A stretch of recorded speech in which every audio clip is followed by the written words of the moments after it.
ಬೆಂಗಳೂರಿನಲ್ಲಿ ಲವ್ ಜಿಹಾದ್ ಪ್ರಕರಣದ ಆರೋಪಿಯ ಬಂಧನವಾಗಿದೆ.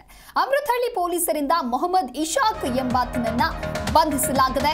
ಒಪ್ಪಿತ ದೈಹಿಕ ಸಂಪರ್ಕವನ್ನ ಬೆಳೆಸಿ ವರಸೆ ಬದಲಿಸಿದ್ದ ಆರೋಪಿ ಮತಾಂತರ ಆಗಲ್ಲ ಅಂತ ಹೇಳಿ ಪ್ರಿಯತಮೆ ಏನ್ ಹೇಳ್ತಾರೆ, ನಂತರದಲ್ಲಿ ಆತ ಕೈ ಕೊಟ್ಟಿದ್ದ ಇನ್ನೊಬ್ಬ ಹುಡುಗಿಯ ಜೊತೆಗೆ ನಿಶ್ಚಿತಾರ್ಥವನ್ನ ಮಾಡಿಕೊಂಡಿದ್ದ. ಮತಾಂತರಕ್ಕೆ ಒಪ್ಪಿಲ್ಲ ಅನ್ನುವಂತ ಕಾರಣಕ್ಕಾಗಿ ಇಶಾಕ್ ಮತ್ತು ಭಾವನಿಂದಲೂ ಕೂಡ ಮತಾಂತರಕ್ಕೆ ಒತ್ತಾಯ ಮಾಡಿದ್ರು ಅನ್ನುವಂತಹ ಆರೋಪ ಕೇಳಿಬಂದಿತ್ತು. HSR ಠಾಣೆಯಲ್ಲಿ ಸಂತ್ರಸ್ತೆ ದೂರು ನೀಡಿರುತ್ತಾರೆ. ಅಮೃತಹಳ್ಳಿ ಠಾಣಾ ವ್ಯಾಪ್ತಿಯಲ್ಲಿ ಕೃತ್ಯ ನಡೆದಿದ್ದಂತ ಹಿನ್ನೆಲೆ ಪ್ರಕರಣವನ್ನ ಅಮೃತಹಳ್ಳಿ ಠಾಣೆಗೆ ವರ್ಗಾವಣೆ ಮಾಡಲಾಗಿತ್ತು. ಈಗ ಆರೋಪಿ ಮೊಹಮ್ಮದ್ ಇಶಾಕ್ ರನ್ನ ಪೊಲೀಸರು ಬಂಧಿಸಿದ್ದಾರೆ ಅನ್ನೋದಾಗಿ ಗೊತ್ತಾಗ್ತಾ ಇದೆ. ಆರೋಪಿ ಮೊಹಮ್ಮದ್ ಇಶಾಕ್ ವಿರುದ್ಧ FIR ದಾಖಲಾಗಿರುತ್ತೆ. ಇಶಾಕ್ ಯುವತಿಗೆ ಮೋಸ ಮಾಡಿ ಮತ್ತೋರ್ವ ಯುವತಿಯ ಜೊತೆಗೆ ನಿಶ್ಚಿತಾರ್ಥವನ್ನ ಮಾಡಿಕೊಂಡಿರ್ತಾನೆ. ಮತಾಂತರ ಆಗೋದಕ್ಕೆ ಒಪ್ಪದೇ ಇದ್ದಿದ್ದಕ್ಕಾಗಿ ಮೋಸ ಮಾಡಿದ್ದಾನೆ ಅಂತ ಹೇಳಿ ಯುವತಿಯು ಕೂಡ ದೂರಿನಲ್ಲಿ ಉಲ್ಲೇಖಿಸಿರ್ತಾಳೆ. 2024ರ ಅಕ್ಟೋಬರ್ನಲ್ಲಿ ಇನ್ಸ್ಟಾಗ್ರಾಮ್ನಲ್ಲಿ ಇವರಿಬ್ಬರ ಪರಿಚಯ ಆಗತ್ತೆ. ಪರಿಚಯ ಸ್ನೇಹ ಆಗಿ ಸ್ನೇಹ ಪ್ರೀತಿಗೆ ಟರ್ನ್ ಆಗತ್ತೆ. ನಂತರ ಮದುವೆ ಆಗ್ತೀನಿ ಅಂತ ಹೇಳಿ ನಂಬಿಸಿ ಒಪ್ಪಿತ ದೈಹಿಕ ಸಂಪರ್ಕವನ್ನ ಕೂಡ ಮಾಡಿರ್ತಾರೆ. ಆದ್ರೆ ಮತಾಂತರ ಆಗೋದಕ್ಕೆ ಆಕೆ ಯಾವಾಗ ನಿರಾಕರಿಸ್ತಾಳೋ, ಮೋಸ ಮಾಡಿದ್ದಾನೆ ಅಂತ ಹೇಳಿ ಅಂದ್ರೆ ಯುವತಿಯ ಮೇಲೇನೆ ಈ ರೀತಿಯಾದಂತಹ ಆರೋಪವನ್ನ ಆತ ಮಾಡಿ ಹೋಗ್ತಾನೆ. ಇನ್ನೊಬ್ಬಳ ಜೊತೆಗೆ ಎಂಗೇಜ್ಮೆಂಟ್ ಕೂಡ ಆಗ್ತಾನೆ. 1.5 ವರ್ಷದಿಂದ ಪರಿಚಯದಲ್ಲಿದ್ದಂತ ಯುವತಿಗೆ ಇಶಾಕ್ ಈಗ ಮೋಸ ಮಾಡಿದ್ದಾನೆ. ದೂರಿನಲ್ಲಿ ತಿಳಿಸಿರುವಂತೆ ಇಶಾಕ್ ಅಣ್ಣ ಹಾಗೂ ಭಾವ ಕೂಡ ಮತಾಂತರ ಆಗೋದಕ್ಕೆ ಒತ್ತಡವನ್ನು ಹಾಕ್ತಾರೆ ಇವ್ರ ಮೇಲೆ. ಮದುವೆ ಆಗಬೇಕಿದ್ರೆ ಮತಾಂತರ ಆಗಬೇಕು, ಆಗೋದಕ್ಕೆ 40 ದಿನಗಳ ಕಾಲಾವಕಾಶ ಇರುತ್ತೆ.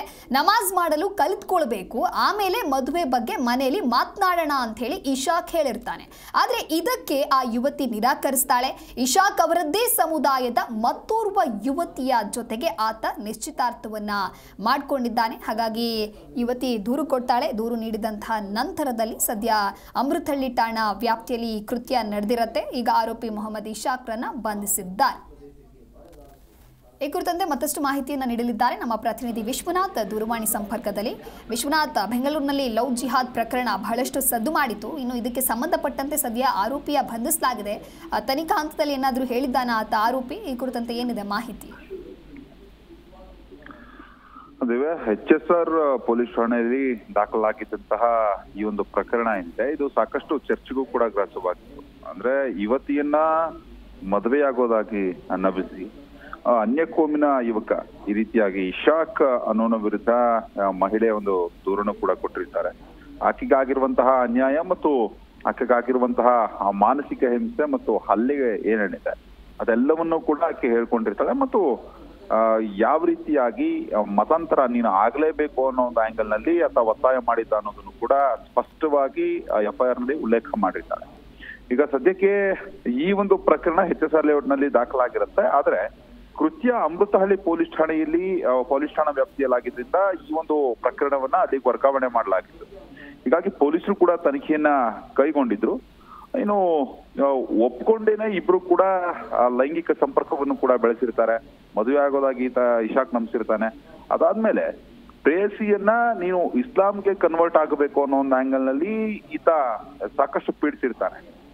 ಹೀಗಾಗಿ ಯಾವಾಗ ಆಕೆ ಒಪ್ಪಿರೋದಿಲ್ವೋ ಈತ ಮತ್ತೊಬ್ಬ ಯುವತಿ ಜೊತೆ ನಿಶ್ಚಿತಾರ್ಥವನ್ನು ಕೂಡ ಮಾಡ್ಕೊಂಡಿರ್ತಾನೆ. ಸದ್ಯಕ್ಕೆ ಇಶಾಕ್ ಏನಿದ್ದಾನೆ ಆರೋಪಿ ಮತ್ತು ಆತನ ಭಾವ ಏನಿದ್ದಾನೆ, ಇಬ್ರು ಕೂಡ ಈ ಇಸ್ಲಾಂಗೆ ಕನ್ವರ್ಟ್ ಆಗ್ಬೇಕು ಮತ್ತು ಇಸ್ಲಾಂಗೆ ಕನ್ವರ್ಟ್ ಆದಂತಹ ಸಂದರ್ಭದಲ್ಲಿ ನಮ್ಮ ಸಂಪ್ರದಾಯದ ಪ್ರಕಾರ ನಿಖಾ ಕೂಡ ಮಾಡ್ಕೊಳ್ತೀವಿ ಅನ್ನೋ ಒಂದು ಆಂಗಲ್ ನಲ್ಲಿ ಈಕೆಗೆ ಯುವತಿಗೆ ಏನಿದ್ದಾಳೆ ಆಕೆಗೆ ಒತ್ತಾಯವನ್ನು ಕೂಡ ಮಾಡಿರ್ತಾರೆ. ಆದ್ರೆ ಆಕೆ ಒಪ್ಪಿರೋದಿಲ್ಲ. ಹೀಗಾಗಿ ತನಗಾದಂತಹ ಅನ್ಯಾಯದ ವಿರುದ್ಧವಾಗಿ ಹೋರಾಟ ಮಾಡಬೇಕು ಅನ್ನೋ ಒಂದು ಆಂಗಲ್ ಈಕೆ ಪ್ರಕರಣವನ್ನು ಕೂಡ ದಾಖಲು ಮಾಡಿದ್ವಿ. ಈಗ ಸದ್ಯಕ್ಕೆ ಪ್ರಕರಣವನ್ನ ದಾಖಲು ಮಾಡಿಕೊಂಡಂತಹ ಪೊಲೀಸರು ತನಿಖೆಯನ್ನ ನಡೆಸಿ ಆರೋಪಿ ಇಶಾಕ್ ಕೂಡ ಈಗ ಬಂಧನ ಮಾಡಲಾಗ್ತದೆ.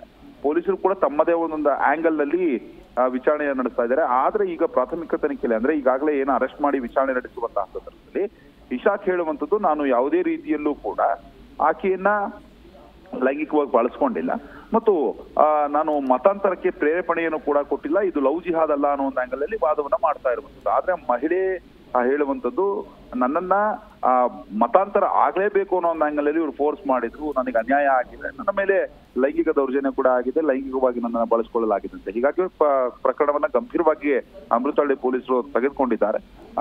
ಏನು ಮಹಿಳೆ ಕೊಡುವಂತಹ ಎವಿಡೆನ್ಸ್ ಗಳಾಗಿರ್ಬೋದು ಮತ್ತು ಈತನ ಜೊತೆ ಏನಾದ್ರೂ ಚಾಟಿಂಗ್ಸು, ಕಾಲಿಂಗು ಮತ್ತೆ ಏನೆಲ್ಲ ವಿಡಿಯೋ ಅಥವಾ ಫೋಟೋಗಳೇನಿರುತ್ತೆ ಅದ ಆಧಾರ ಮೇಲೆ ಮುಂದಿನ ದಿನಮಾನಗಳಲ್ಲಿ ತನಿಖೆ ನಡೆಯುತ್ತೆ.